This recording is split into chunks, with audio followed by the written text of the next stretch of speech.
So again, everyone, welcome.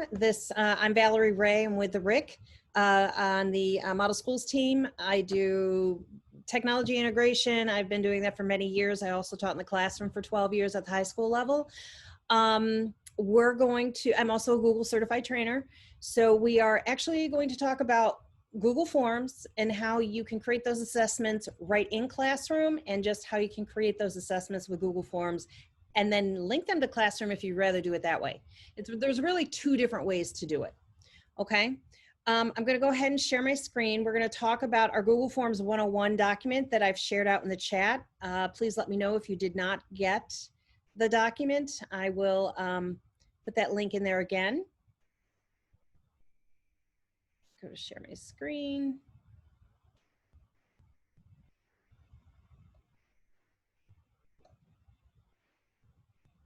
Okay, so you should be looking at my screen, and this is a document that I said I put the link out in the chat. So what I really want to do is I want to cover some kind of like basics of Google Forms. So for those of you that don't really know anything about Google Forms, and then it's also for some of you who actually use Google Forms quite a bit, but maybe there's just some things in there that, you know, might be new to you. Okay, so you have access to this document. If you want to go ahead and make a copy and save it, you can do that by all means. What I really want to do, like I said, is just really talk about Google Forms in itself. Let's start with the basics. If we were to create a Google Form and not connect it to Classroom, but just create a Google Form, all we really have to do is just go to Drive. Okay, can everybody see my screen? You're in my Drive folder? Yes? Okay. I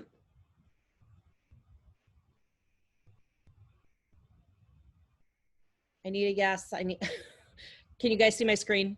Yes. Okay, perfect. All right, so what we're gonna do is even if we just start from the very, very basic, we're gonna click on our new button, and we always start in Drive. We don't always have to start in Drive, but if you're just beginning, I would suggest that you start in Drive, just because there isn't really, I don't know if there's an icon over here in the waffle. I don't normally go there.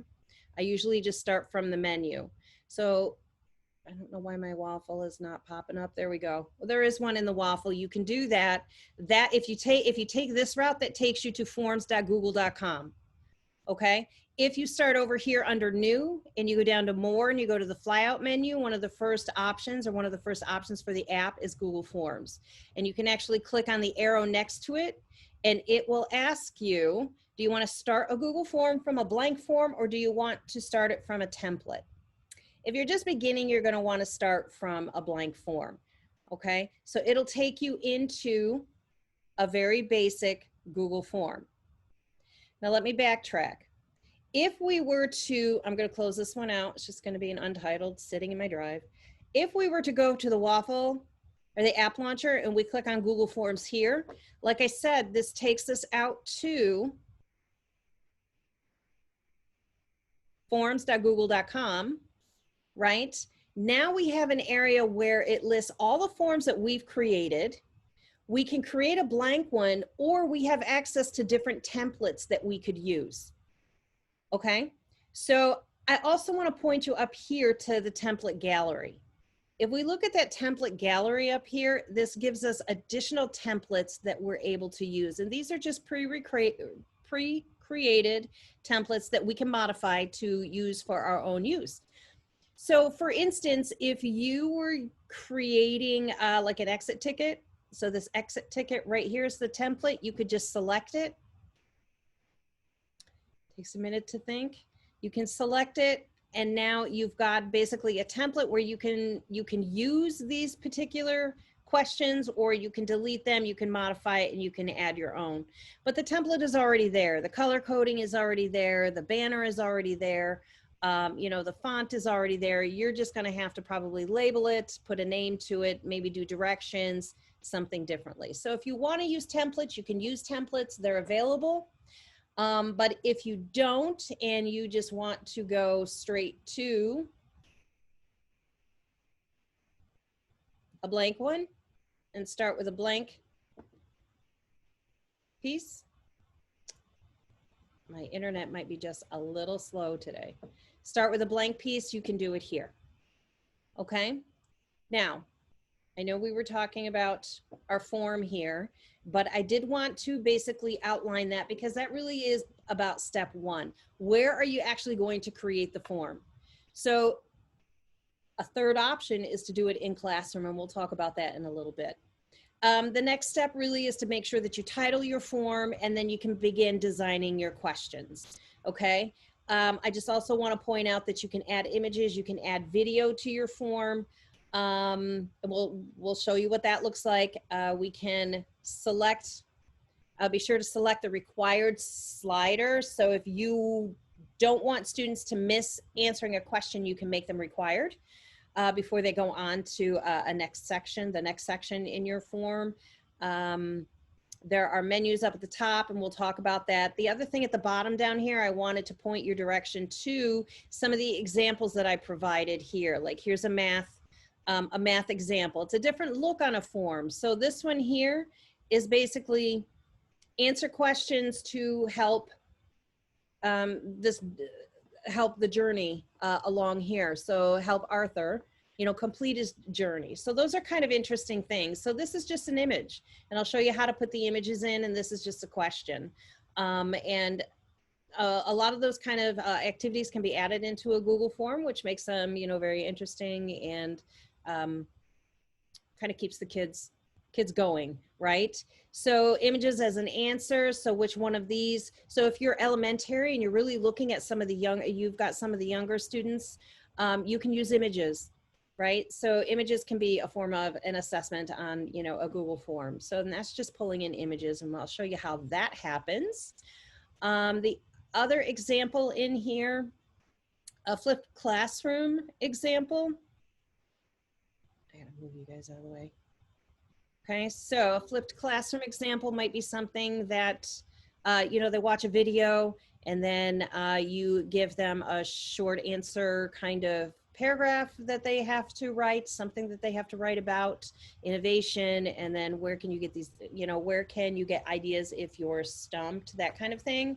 So, I mean, notice it doesn't have to be long. This one right here is only one page, and students watch the video, they answer the two questions, they submit it to you. Okay. The other one, there's a rubric example in here you can look at. And then again, remember form templates at forms.google.com. So this, like I said, this document you can make a copy of, you can keep it just to refer back to it if you want. What we're going to do though is we're going to actually start an actual form, and then I'm going to actually show you an example of one that's really based off of priority standards. And what happens once students actually fill out the form, they submit it to you, and then what? Where do you go? Okay, so we're going to talk about that as well. Let's go back to our untitled form. All right, so working through this, as far as our untitled form, the only thing that you really have to remember is make sure that you title it, because if you don't, whatever you put here will be here. So if I wrote example form, oh, gotta spell right, example form, and I click off of it, I don't, you know, and I click up here, it's whatever is in that top line is going to be the name of that particular form. Okay, and then just moving across the top, if you're not familiar, you can actually move this form to a specific folder, or you can star it so that it becomes an option in your starred menu off of your drive.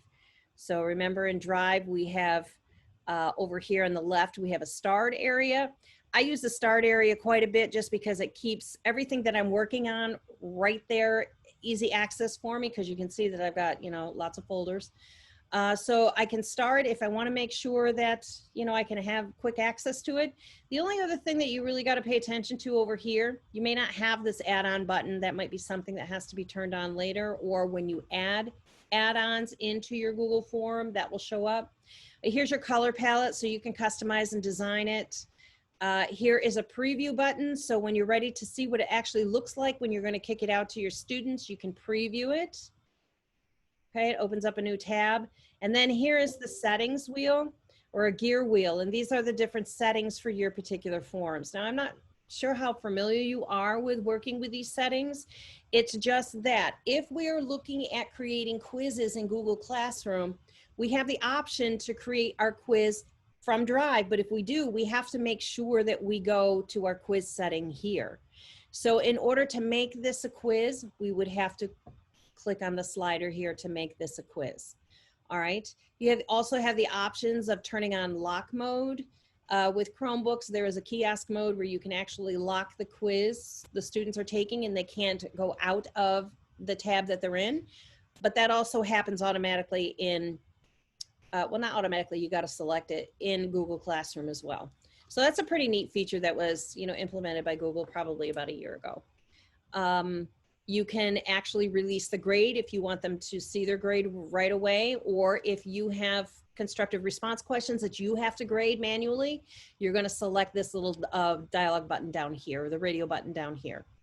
All right, and then you have to decide, what do you want your students to see? Do you want them to see what questions they've missed? Do you want them to see the correct answers?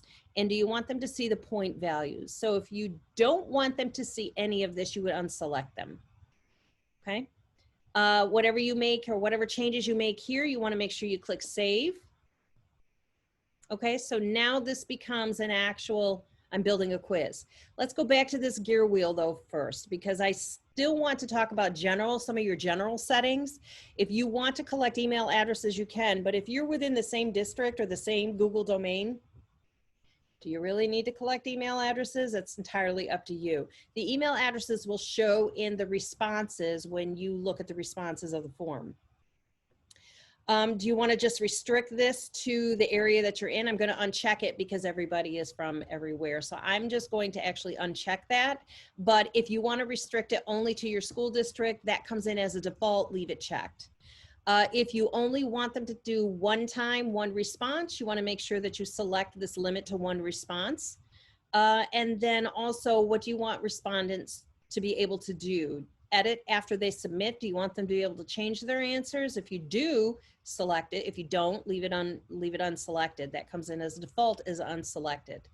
If you want them to see the summary charts and the text responses, you also would select that here. If you're doing this as a quiz, I probably wouldn't enable any of these, but this is all under the general, okay? Under the presentation, now remember this, the general and the presentation, the general is just for presentation and quizzes. The presentation is just, if you're not using this as a quiz and you want to be able to branch, or you want to be able to add different sections to your form, you can do it under presentation. It's just, it's not going to grade it as a quiz, all right? So if you choose presentation, so for example, if you're creating a poll and you wanted to create a survey or something like that, you would do it under presentation. All right, so you can show the progress bar at the bottom, you can shuffle the question orders if you want, and then you can show link to submit another response. So if you want them to do it again, you would leave this checked. If you don't, you would uncheck it. And then the other thing you would do here is confirmation message. Nothing comes in here except by default, your response has been recorded. But you can actually type whatever you want in here. So if this is a quiz, you have additional questions, please feel free to email me. All right, and I could, you know, if I wanted to, I could put this in here. All right, so there's my confirmation message, and that comes under presentation. So we could click save for any of the changes that we've done here. I just want to let you know we didn't save anything, I'm sorry, we didn't change anything under our quiz, so all of our options that all of the options that we selected under our quiz still remains the same. We didn't change anything. Okay, we're going to click cancel. So that's basically kind of like the back end setup of using a Google form. We haven't connected it to anything yet. So right now we're just really setting the form up to be a quiz. All right, so what you're going to do is you're going to put the title to your form. You're going to put your quiz description. I'm going to enable my other keyboard. Your quiz description, which could be, please answer the questions to the best of your knowledge. All right. And then what we're doing is we're selecting our first question. Now notice when I select this here, I get a little menu bar over here. So this menu bar over here allows me to add a question. It allows me to import a question maybe from another form. It allows me to add a title or a description to a specific section of my form. I can also add an image. I can add a video. And I can also add a separate section. So I could have a section 1, I could have a section 1.2, a section 1.3 if I wanted to do that. Okay, so right now I'm just going to add a question. Whoops. All right, I can actually delete that one because here's my question here. And now when I take a look at what kind of question I want to add, I want to make sure that I select over here what I want. So I have a short answer. I have constructive response. It could be a paragraph. I could select that as the format, the question format. I could do multiple choice. I could do check boxes, which would be multiple select. I could do a drop-down list, which would just give you a down arrow, a drop-down list. You choose the name or you choose whatever it is that's in the drop-down list. I could also give the students an option to file upload. So if I put something out as a quiz in Google Classroom that says, please, you know, write an introductory paragraph on, you know, something specific. And if I wanted them to upload a Google document or upload a file that they've created, they have the option of doing it there. I could do a linear scale, Likert scale kind of question. I could do a multiple choice grid and a checkbox grid if I wanted to. And then I could also put a field in for the date and field in for the time. I don't always do the date and time because when I go to my responses up here and I kick it out to an Excel, not an Excel, to a Google Sheet, it'll show me, it'll automatically have a timestamp in column A. So it tells you exactly what time and what date the student submitted that quiz, which is really important. So I don't always put these two fields in here, but if you know you find a need that you would like to do that, you can. So the other thing that I wanted to point out is that you have an option of bringing in an image as well. So if you click on that image there and say you have an image you want to bring in, okay, you can either upload it from your computer, take a camera shot, if you have a URL, any kind of photos, anything in Google Drive, and you can also do an image search. Let's just say, there we go. I'm just going to do a flower for now. So if I do a Google search, I find a flower. Let's just say we're really talking about, you know, parts of a flower might be a unit that I'm assessing. So I might look through here trying to find a flower that has some of the things that I'm actually talking about. We could take a look at that one just for demonstration. So if I go ahead and I select it, I click insert, the image is now loading. Wow, that's kind of a large image.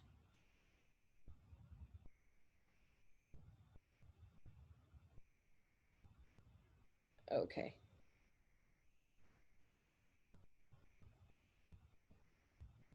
All right, so with this image, I can actually resize it. So if you just click on it, you get the blue sizing handles on the upper corners, and you can just bring it down, resize it so that it's something. This may not be the best image. May choose something else, but what I like about this is once you click off the image, you get the 3-dot menu up here. All right, so all you have to do is click on that 3-dot and it will tell you, do you want to left alignment, right alignment, center alignment, if you want to change the image, and then you can also remove it. You can actually add a caption, parts of a flower, okay? I probably want to center align this. If I center it, I could make it a little bit bigger. All right, so parts of a flower is the caption. Actually, the caption might be question too. So what type of flower is this? Only because, I mean, that's not really. So I could put lily, I could put dandelion. I don't know if that's how you spell it. I could put a rose. And then another option could be marigold. All right. Okay. If I wanted to add other options, I could add other options right here. And because this is, let's type of flowers, we'll just put that there. The other thing that I could do, I could duplicate this question if I wanted to. I could get rid of it right here if I wanted to. And this is the required slider that I was talking about. So if I require this, if I want this to be 100% answered by every student, they can't do anything more until they answer it, I would require it here. The other option though, because we made this a quiz, we now have the option to create an answer key. So under this answer key, if I select it, it gives me my question, it gives me my image, it also gives me all the options. So I also can put my points selection or my points for this particular question up here as well. So I might make this 5 points. You know what? I'll be 2 points. I'll make it 2 points. So now down here, I can add an answer feedback. Okay. So the thing is, I haven't really selected which answer is the correct answer. Okay. So let's do that first. Let's select Rose as the correct, no, it's not a rose, silly me. Lily is the correct answer. Okay, so there we go. Now, answer feedback, and this is what I like. If a student has chosen an incorrect answer, if I enable the answer feedback form or the answer feedback section, I could put on here, oops, right, please try again. Okay, if I wanted to put a link out to somewhere, I had a URL that might talk a little bit more about this particular image, I could link that URL there. And if I had a video, maybe I even created a video and we talked about the types of flowers. If I had a video, I could upload that as well. Or I could pull that video from YouTube. But I like the fact that you can use the URL or a video search that would actually search, you could just search YouTube for that. So putting in a video would be an excellent option as well. If I wanted to do correct answer and they chose lilies, we could say, excellent, you know your,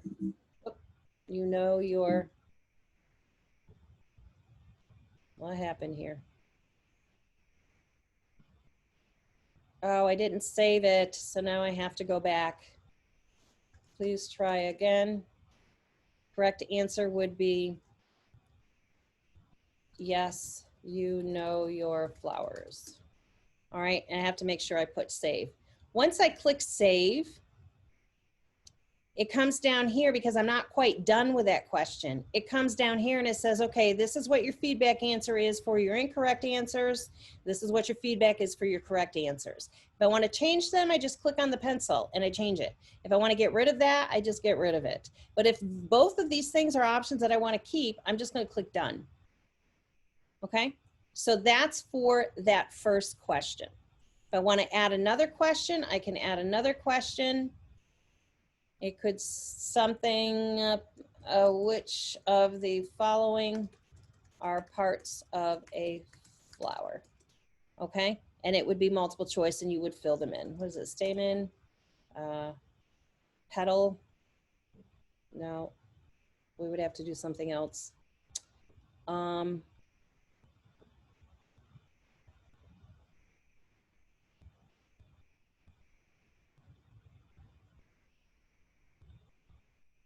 Sorry, Sheila, I was reading your question. Am I back? I mean, somebody said I was frozen. Everybody see me?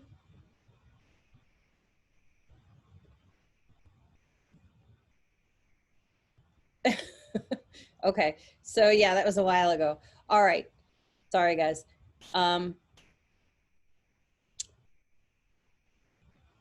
Okay, let's get back to this. Thank you, Katie. So which of the following are parts of a flower? So you put in your options here. I don't know. I don't know what I could actually put in here. Somebody help me out. So I need not a correct answer. We could just put drawn a blank. Root, thank you.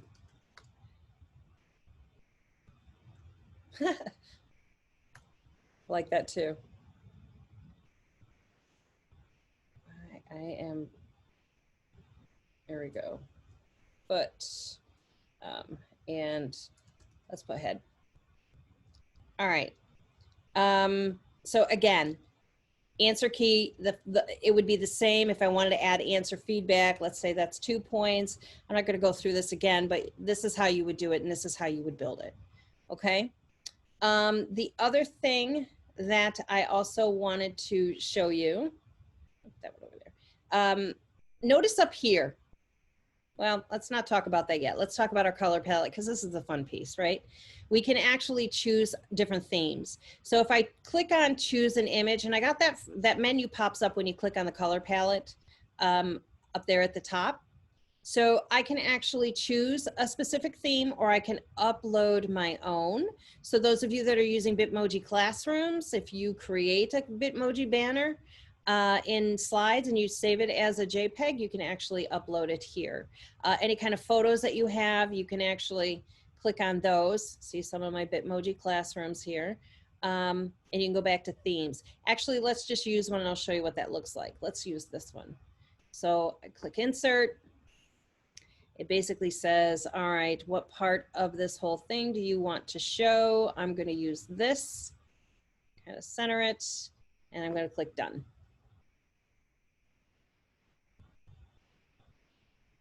And now my banner comes in. Okay. The other thing I can do is I can kind of change the coloring that goes along with that. I kind of like the blue. I think I'll stick with the blue. Any kind of background color, I can do it this way. And then some of the options, I mean, the options for the font are very limited. I usually stick with the basic just because some of the other ones are kind of smaller and you can't really increase the font size. So if you stick with the basic, to me, I think it's probably more readable. So that's how you can actually customize your quizzes, okay? Or your polls or your surveys or whatever it is, your form. You can customize it there. If I want to take a look to see what this looks like, I click my preview button. All right. So here's my preview button. And this is what students would get when they open up the form. All right. They would go through, they can answer it. So what I'm going to do is I'm going to kick out this preview and I'm going to send it to you. I'm going to put it in chat and I want you to go in. It's very basic. I just need some data to show you where you get your responses. Okay.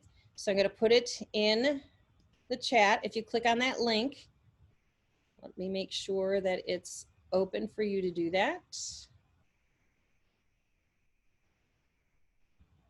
Pretty sure it is. Yeah, because we said it was for anybody outside. It wasn't just closed for anybody in the rig. So please let me know if you cannot access it, but I would, oh, look at that. If you can see my screen, as you guys are populating answers into this actual form, it's actually keeping account of the responses for me. So it just went from 6 to 8. I know that there are 20 of you in here. All right, so this is the part that actually kind of stumps teachers sometimes just a little bit, is because once they kick out their form, they kick out their quiz, they tend to go back to Google Classroom if that's where they've put it, and they're trying to look for the responses, and you're not going to find the responses there. You have to go back to the original form. Oh, somebody drew on my flower. You have to go back to the original form to actually look at the responses, because that's all right up here. Okay, so as responses are coming in, you can kind of see this if you're doing it live, but you can always go back later just to make sure that everybody has, you know, submitted a response. But when you click on response, what happens is that it now tells me, right, it comes in as a summary view. So I can look at, you know, as a whole of all the 15 responses that are there, where did everybody land as far as, see that updated already. Where did everybody land as far as the answer? And then also we can take a look at, you know, specific answers for each area. Okay. So what we can do as well is we can click on individual questions. And so now we can look at the first question, type of flower. And we go through and we can take a look at how many responses per that flower or for that answer and how many responses for that answer. And you can actually move through it that way. We can also look at individual. All right, so if you were looking at individuals in your class, right now it's just, I didn't collect names, anything like that, but you can actually move through to take a look at where they answered and where they were wrong, okay? The other thing that I really like about Google Forms is that you can actually submit it to, or you can open it up in a spreadsheet. So if you look at your information here, or I'm sorry, if you look at your responses and you want to kick this out to a spreadsheet, you just click the icon for sheets. And what it does is it'll ask you, do you want to create a new spreadsheet or do you want to put this in an existing one? So think about existing one if you're using different forms for different parts of the same unit. You could kind of keep them all together if you really wanted to do that. But for the first time, you just say, all right, I want to create a new spreadsheet. We say create. And what that does is it takes all the answers that are submitted and they are put into a spreadsheet format. Okay, so remember I talked about timestamp. So here's the timestamp, so the date and the time, so that you know when the student submitted. Again, you might want to collect email addresses so that you have that information. If you're using this for any kind of data reporting, anything along that line, I would make sure, you know, that students you collect the addresses just so that you know which student, you know, submitted what here, because right now I don't know, but I didn't ask for that information either. So remember that was in the setup. So under presentation or under general, one of the first boxes was to collect email addresses. Okay. Here's the question. And then also here, the questions are at the top, they're column. What I usually do is I try to actually, I do some word wrapping, just a little formatting so that it kind of makes it a little bit simpler for me. You know, I mean, totally up to you, however you want to present this data and however you want this data to look for you, however you want this data to look. And you can actually do, like I said, some of your formatting here and then decide what you want to do with this particular data. Oh, I want center. Decide what you want to do with this particular data after you get it into a spreadsheet. Okay, so this spreadsheet, notice it says responses up here, example form, that's the name of the form, and this, it'll always say responses. So a form is always connected to, a spreadsheet is always connected to a form once you create that link. All right, you'll see that in your drive as well. The other thing that you can also do down here is rename it.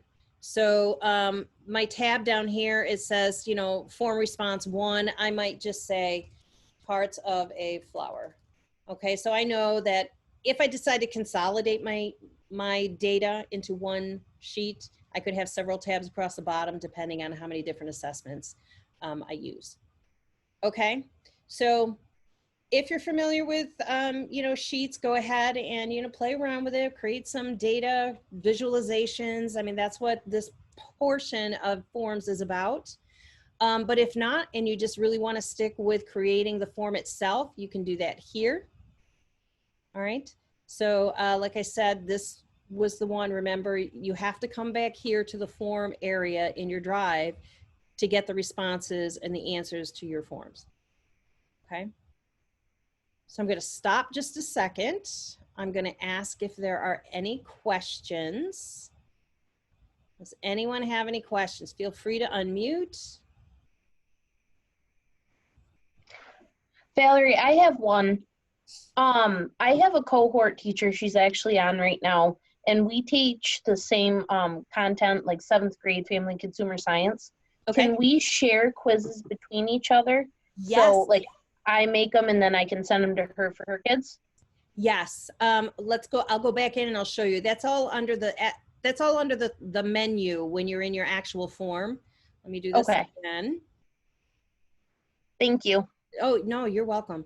Okay, so this is the actual form here, right? If you were collaborating with another teacher, you can click on the menu up here, the 3-dot menu, and you're going to see add collaborators. What does that do? Okay, so when you add somebody to this form, they can modify it as well. they can actually change, change questions. They can look at the responses. They can look at anything that's connected to this particular form. You were asking, you just wanted her kids to take it. Is that what you were asking? Well, I just wanted to send it to her, and then she could give it to her kids to take on her own classroom. If she wasn't going to modify it, you don't really have to add her as a collaborator. You could just send her the previewed URL. So if you go here, perfect. Preview, just send her the URL right here, and she can post that wherever she needs to post it, and it'll take her students into the same form. The only thing you're going to have to do, though, is you're going to have to make sure that you have a way to differentiate between her class and your class in the sheet. So that might be a timestamp. That might be collect email addresses. That might be, putting in the date field. Maybe it depends what date or what time her class is taking it. So you might want to be able to differentiate and do it that way. Well, let's go back here. So remember, if I was adding a question, let's go back to questions. If I was adding a question, I could go here and I could put in a date and a time. Where'd it go?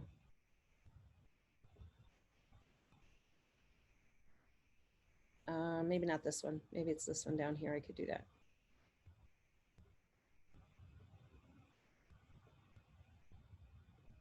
Why am I having such a problem here?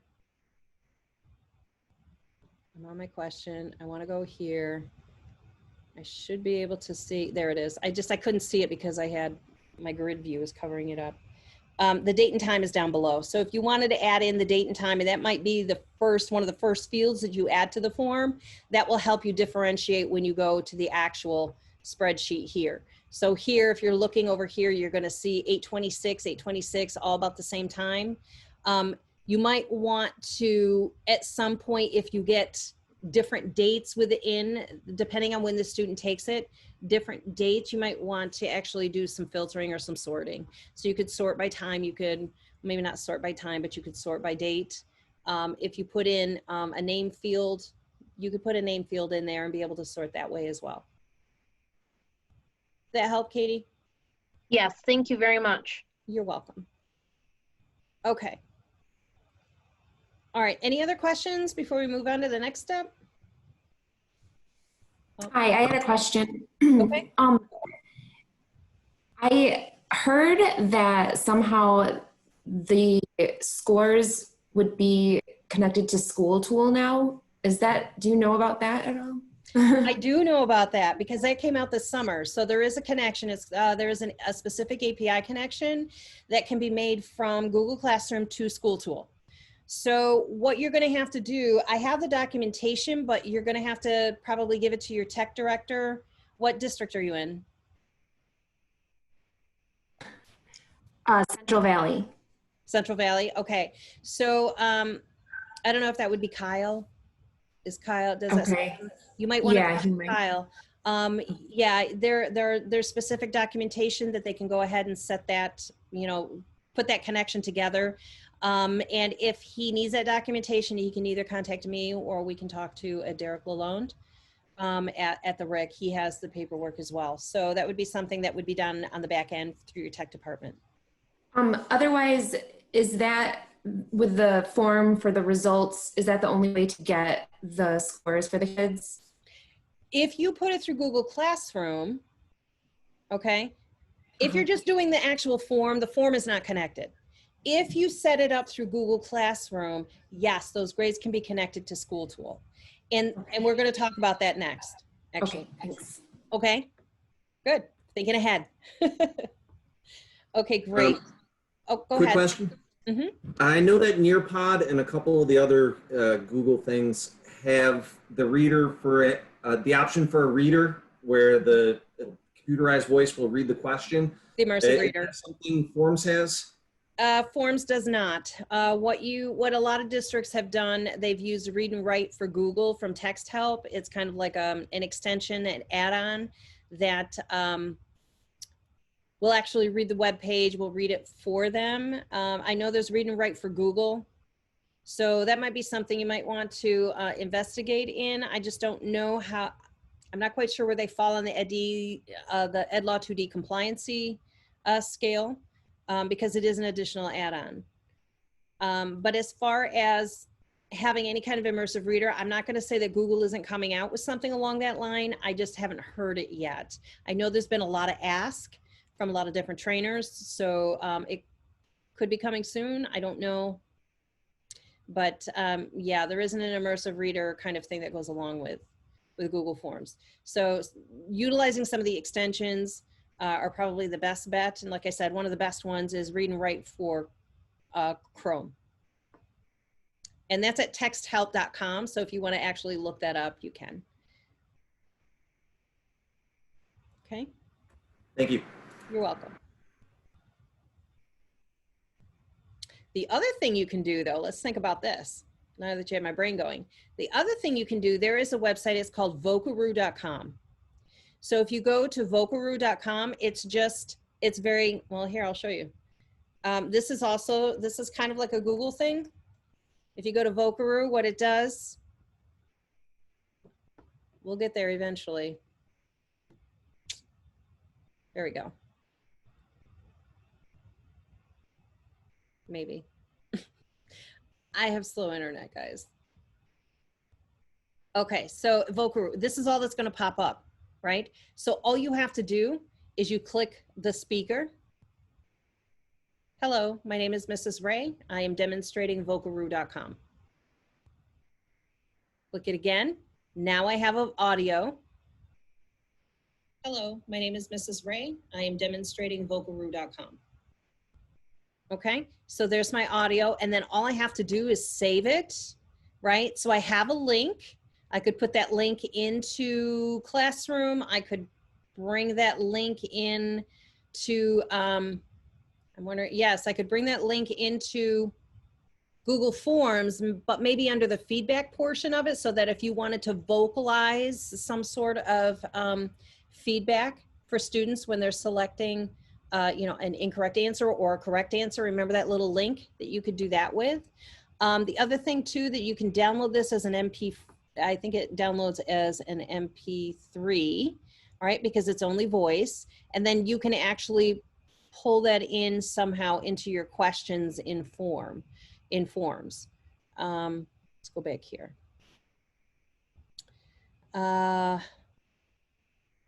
Maybe as a URL, because you have a URL, you could probably pull it in somehow that way. I'll go back to my questions. I keep getting tripped up on that. You could go in here, right? And under your feedback, you could say, all right, I want to put my voice here, right? You could do it that way. So you could either do feedback. The other thing too, it would be nice if there was an area here where you could actually bring in a vocal so somebody could read the directions, that kind of thing. It's just, to me, it would make sense to do that, but I don't think here you're going to be able to. Unless you record yourself and you have your own MP4, you record yourself on Screencastify, or you can use, you know, your YouTube account or whatever to record, and they could actually, you could actually read it if you wanted to do it that way. It's probably not the most, it's not the easiest. Let's just say there's a couple of multi-steps here. So you may not want to do it that way. Just some options, just something to think about. Okay. All right, so here's the other thing. Let's talk about Google Classroom and how we're going to actually connect everything to Google Classroom. All right, so there's a couple things that I want you to remember. When you have your Google Classroom up, you need to make sure that you go into the gear wheel. And we're going to look at a couple of these settings. Okay, so class details is in the first section. The next section, you can have your invite code enabled. Here's your link, class code, class view. And then we can talk about the stream. Just on a side note, classwork on the stream, I like to keep that as kind of simple as I can. So I hide my classwork notifications, although my classwork is still visible in classwork, but it comes in as show condensed notifications by default. I just always change it to hide notifications, and it kind of cleans up my stream quite a bit, and I rather like that. Of course, your Guardian summaries, if you enable them. Here's your Google Meet. The grading piece is down here at the bottom. So at the bottom, you can look at overall grade calculations, total points. You can weight by category depending on how you want to set that up. Show overall grade to students. So if you want students to see their actual grade, you can enable that by just clicking that slider right there. And then also you can create your grade categories, and you would just do that here. And so every time you added a category, right? So you can add a category and the default points for that particular category. That's setting up the grading piece on the background with with the classroom, okay? Now, if your district is not syncing to School Tool, you can create all these categories just for your own organization, I guess. And then you can still do grades and you can still see grades, but you're going to have to hand put those grades in if that connection is not completed or made. All right. Valerie, can I ask you a question real quick? Yes, you can. So would those categories be the same categories you would have in your School Tool, categories that you would choose when you're entering the grades? Is that what you're saying? Yes, you're going to want to make them the same, especially if you have that School Tool connection, just so that you don't have to, fight percentages and things like that. So, and we personally can't set that up to sync to School Tool. It has to be done by the district. Yes. Mm-hmm. Yes. Okay. If you email me, I do have the paperwork. So if you want to take it to your tech directors, just email me and we can get that out to them. And then whatever process they use to create that connection. Who actually would be the person that I would be giving that to at VBS? Do you know? Elena. Oh, Elena is the person for that? Yeah. She probably would. I'm sorry, what? I'll email her today. Yeah, go ahead and email her. And then if she needs any additional paperwork or whatever, she can just tell her to email Val. She'll know. Okay, thank you. Okay, thanks. You're welcome. Okay, so that's the grading piece. And any kind of changes you make in this class setting, we're just going to make sure that we click save. Okay. So now, what do we do now? Let's just say we're going to create a whole new quiz. We're going to go to classwork, right? And under classwork, we're going to click on the create button. Under this create button, you're going to see that there's a quiz assignment. The quiz assignment is already connected to your forms in your drive. Let me backtrack. Any new quiz you create, it's already creating the form in the drive when you click this. All right, so if I select it, it's going to say, what's the name of your quiz? Move this down here. Let's just say parts of a flower. You can do any instructions. Right here is the blank quiz. Now, when you're looking at this, notice it says grade importing. Okay, it's automatically as default, it comes on as a slider. The problem is if you start adding attachments to this assignment, that's going to go away. Not sure if Google is fixing it at some point. Maybe they've already fixed it. I just know 2 months ago when I was doing this, a month ago when I was doing this, this was not enabled if you had multiple PDFs or you had multiple files going along with this particular assignment and the blank quiz. Also notice over here you have a slider that says locked mode on Chromebooks. If you're teaching in person and you have every student sitting in the classroom and they're taking this quiz at the same time, I would enable this. What this does is it puts the Chromebook that they're on, and it only works in Chromebooks, it puts the Chromebook that they're on into a kiosk mode that just locks them in. So think of it as if they were taking like a state exam on the Chromebook, that they're automatically locked in by something that has to be done on the back end and the tech person does it. But you can actually lock them in just with this particular quiz. And all that means is that they can't go out to a new tab. They can't go looking for additional questions. They can't, look for answers, that kind of thing. It locks them into taking the quiz. The only caveat is they have to finish it when they start it. You can't start it and then after 10 minutes, 15 minutes, close out and be able to go back. None of the answers are going to be saved. They're going to have to start it over. Okay, so once they start a quiz in this mode, lock mode, or once they start a quiz here, they have to finish it. Okay, so kind of keep that in mind. We're just going to put directions here, whatever the directions are going to be. And then all I'm going to do, the other thing that I might want to do is make sure that I set my parameters over here. So this is a 100-point quiz. Let's just say that today is tomorrow's the due date. All right, I'm going to issue it tomorrow. Maybe I'll schedule it tomorrow. My topic might be, let's just say flowers, right? So I'm going to create my topic. And then if I have a rubric that goes along with it and the way that I'm going to grade it, we could use that if we wanted to. Also, if you get a chance, check out the the originality reports. That's kind of a neat thing too, with writing, any kind of student writing.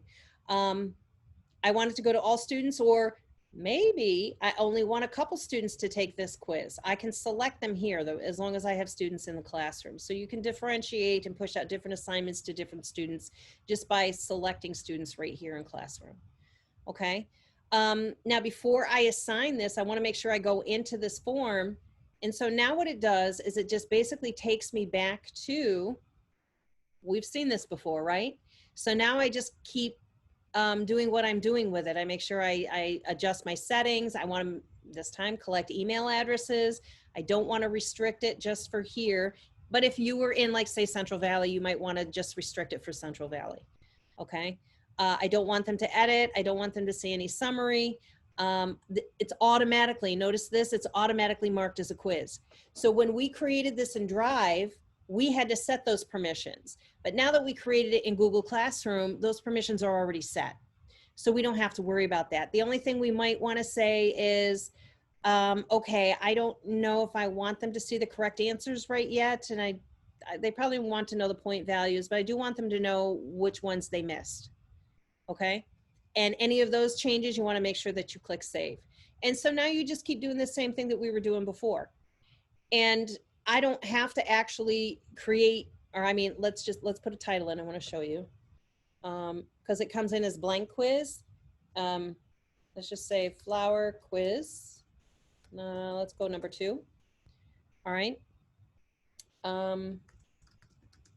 Flower quiz, valid email address, forms. Okay, so this is directions. And so again, you're just going to actually, because we selected email address, this is going to be here. So actually the students have to put their email address in.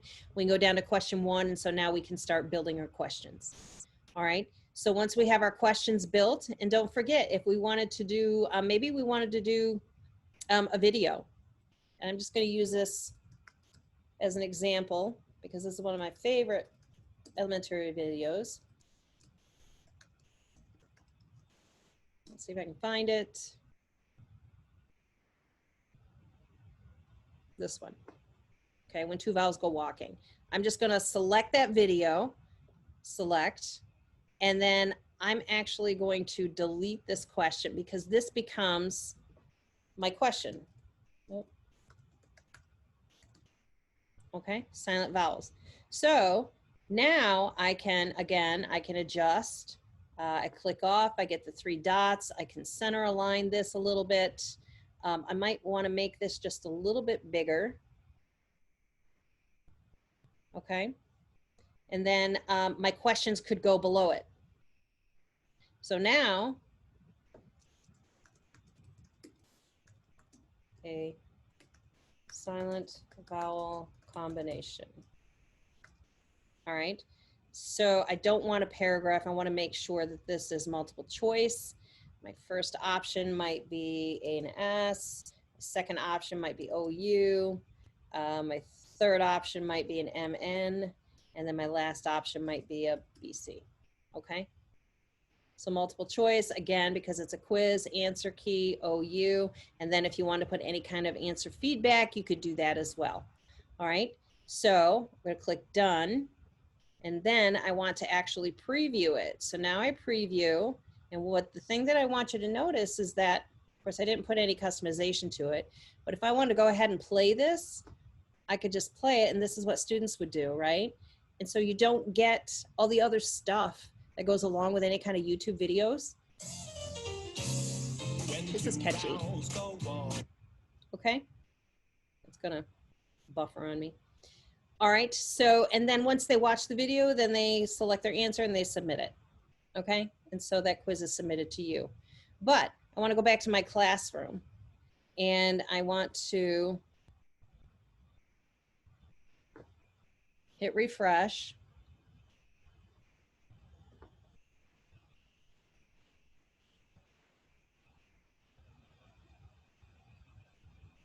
Okay, my parts of a flower, because I didn't save it or sign it yet, it comes in as a draft. So I look at it up here and I want to edit my assignment. Okay, so notice now that I've refreshed, right? And I can go in here and I can take a look at this flower quiz. So when it kicks out to students, they're going to automatically get remember how we previewed it and we use the URL for the preview? They're automatically going to get the quiz. They click on it. They do what they have to do. They click submit, right? And then they're done. So that's the easy part of that. If you, where my topic? Thought I created one. Okay.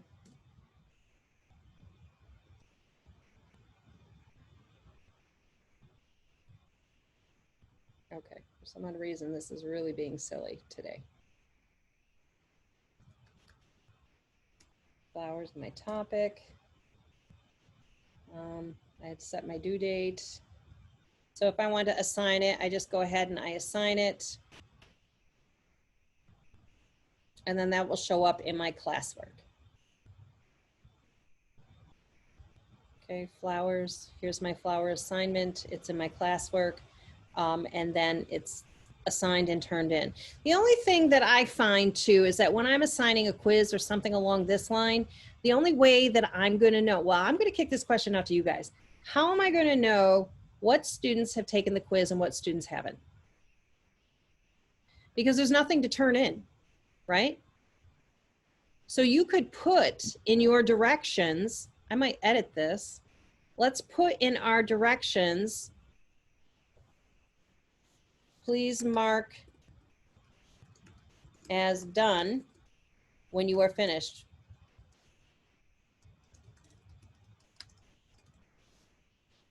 Okay, so they would have, they would have to actually go back, that little purple button up here that says mark as done. They submit the flower quiz, they come back here, they mark as done, and then it's an indication to you that they have finished the actual assignment. So how else can I check? You can go to the actual form and then look at the response tab at the top. You got it. That's exactly right. So if you go back to the actual form, where are you going to find that? You can do it in Drive, but you could also look here. That was my, okay. So you can also just click on it in the assignment as well. You still have the responses right here. So this is where the responses is where you're going to find what student has completed what, and you're going to have a grade there for them too. Okay, so let's go back here though, now that this brings me up to the next question. If I'm in here and I want to view this assignment, right now it tells me turned in, 0 turned in, right? If I have a student that says, okay, marked as done, I can click on that student and then I can also, here's where I'm going to have to put the grade in if I want to put a grade in for that particular quiz. If I have it synced with School Tool, I would do it here, right? Giving the grade for each particular student. I just don't have anybody in the classroom to show you how to do that. So mark as done is pretty important only because it lets you know who has done what, but you can always double check to go back through and go into the actual form to look at the responses, try to find the responses. But if you're using Classroom and you've connected it with your School Tool gradebook, you might want to make sure that you go back into the actual student work and make sure that you mark that they've turned it in, that it's, it's done, but you can also import the grades too. Notice over here an import grade button. All right. Let's take a look at this gear wheel though. I wanted to look at that. Copy all grades to Google Sheets, download all grades to a CVS or CSV file, download these grades as a CSV. So if you have the connection put up, I'm not really quite sure what that is going to look like, only because I haven't seen it yet. But there's got to be something here that's going to actually indicate to you whether it's connected to your School Tool. Stacy, let me know if that's enabled for VVS. Let me know how that works. I'd love to be able to hear how it goes. Elena already emailed me back and she said, it's not as easy as just clicking a button, so they're looking into it. Well, yeah. I've got the direction sheets if she needs them. It's not. There's a bit of a setup on the back end for her and School Tool, so Yeah, not gonna lie. Yeah. It's a possibility, she said, so we'll Yes. see. Okay, perfect. Any questions? I mean, did I go a little too fast on something? You want to review something a little bit more? Any questions whatsoever on what we're doing? Valerie, can you share this with us since you've been recording it? Is there a way that you can email it all to us? Yeah, what I'll do is once I get it, once it's rendered and it's ready to go, I'll have a link for it, and then I'll go back through my learning plan and do the email so that I get everybody. Okay. And I'll send the link out there. Thank you very much. You're welcome. Great question.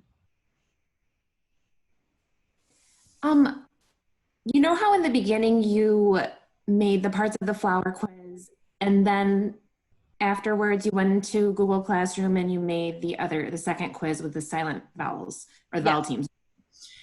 Can you show us? I'm just a little confused because they had similar titles. Is there a way the first quiz that you made to just import that into Google Classroom without initially creating it through Google Classroom?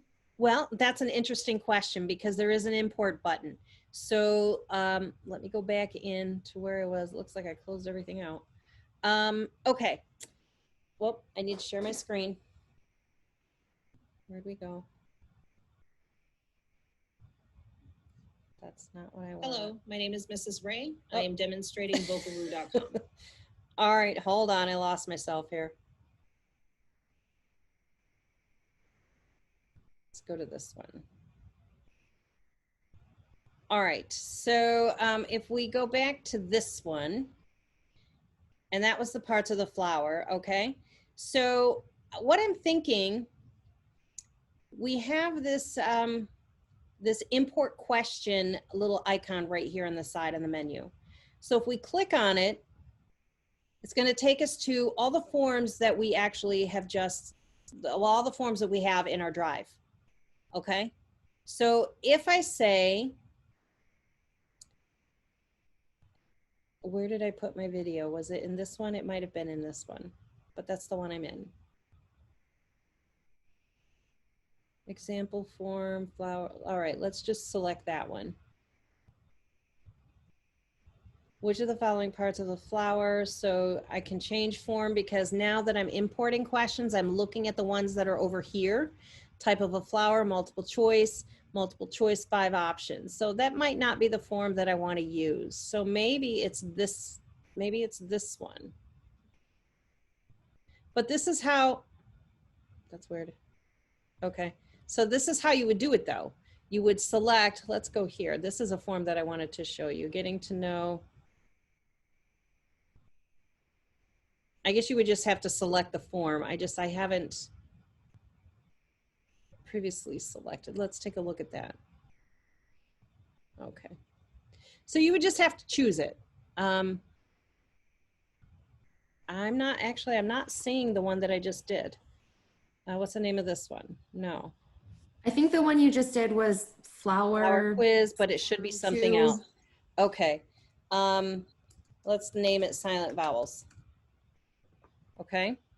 I'm going to refresh that just to make sure. And then when I go back to my form, now I want to import.